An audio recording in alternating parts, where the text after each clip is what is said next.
Thiago Nunes ele tinha um problema muito grande no Corinthians, isso por jornalistas que acompanhavam o dia a dia do Thiago Nunes, que ele demonstrava um comportamento arrogante, prepotente, e ele tratava funcionários de maneiras diferentes conforme o seu cargo, ou seja, o presidente do clube tinha um tratamento diferente do que a faxineira, do que a cozinheira. E aí o elenco do Corinthians na época não abraçou as ideias dele muito por conta disso, pela prepotência, pela arrogância e por parecer sempre estar certo e nunca estar errado, e sempre é a culpa dos jogadores. No Grêmio se tinha muito medo em relação a isso, e foi o que se repetiu. O Renato Gaúcho, treinador anterior, que teve muito sucesso, que é o nosso ídolo, ele, ao final do ano, e isso aí é informação de bastidor, no final do ano ele dividia uma parte do dinheiro, uma parte do salário, com os funcionários do clube, de premiações também, com a tia da cozinha, com o roupeiro. Ele dividia dinheiro, principalmente em datas como Natal e Ano Novo, que a gente sabe que essas pessoas não têm muitas vezes condições de ter uma ceia muito grande. Ele dividia esse dinheiro e ele tinha um tratamento muito bom com essas pessoas. O Thiago Nunes, ele blindava muitas vezes essas pessoas.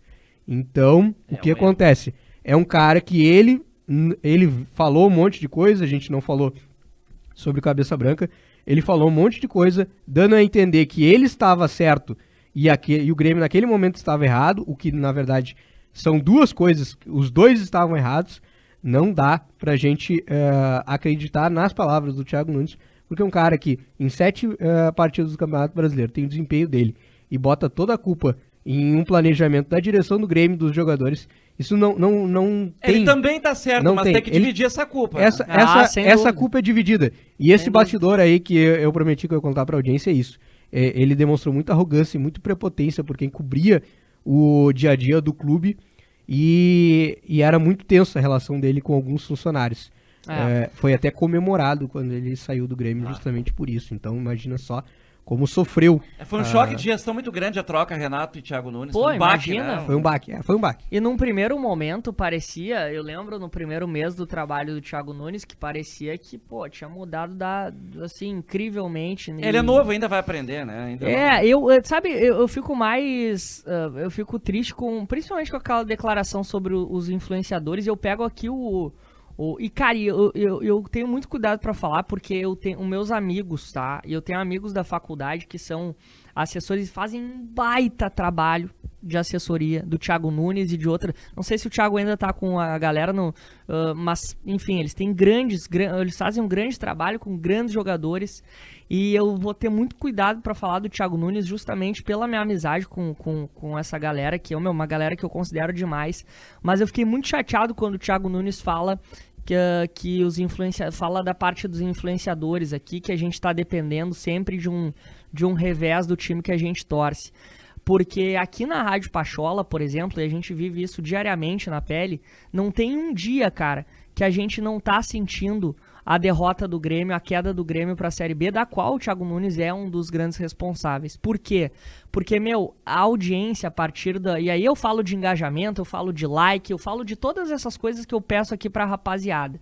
A partir do momento em que o Grêmio caiu para a Série B, o mês de janeiro de 2022, simplesmente a nossa receita ela cai 3 vezes, o nosso engajamento ele cai 5 vezes, a nossa queda de membros foi vertiginosa. E por quê? Por causa da queda do Grêmio. Então não tem esse papo aí de que, porque se beneficia, cria a crise do time. Para nós, sempre, além da gente torcer pro clube do nosso coração, vai ser sempre melhor o Grêmio estar numa Série A, o Grêmio está jogando Libertadores, Copa do Brasil, em fases finais. O interesse, Thiago Nunes, do torcedor é maior quando o clube está numa, digamos assim, numa fase boa. O interesse do torcedor é maior quando a gente está repercutindo aqui a possibilidade de grandes contratações. A rádio teve seus melhores momentos, os seus melhores números da história, quando o Grêmio quase contratou o Cavani, quando o Grêmio quase contratou o Borré e quando o Grêmio contratou o Douglas Costa.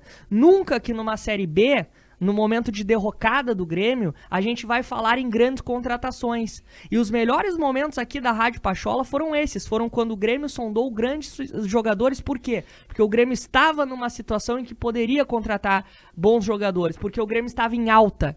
Em alta. Na Série B, a gente perde muito. Com a derrota do Grêmio, a gente perde muito. E mais do que nunca, a gente se estressa muito porque é o time que a gente torce. Então não tem nada a ver, com todo o respeito, eu vou até parar por aqui antes que eu me estresse mais, até pelo respeito aos meus amigos que trabalharam e trabalham com o Thiago Nunes. Eu também tenho amigos que trabalham com o Thiago Nunes. Não, eu vou parar por aí, porque foi um absurdo ele ter falado isso em um canal tão forte como o Flow Podcast. Lembrando que eu falei, até conheço o produtor do Flow Esporte Clube, gente boa demais, um abraço pra ele, eu não vou falar o nome do produtor, é claro, mas um abraço pra ele. Provavelmente ele está escutando, que ele também gosta bastante aqui do Rio Grande do Sul.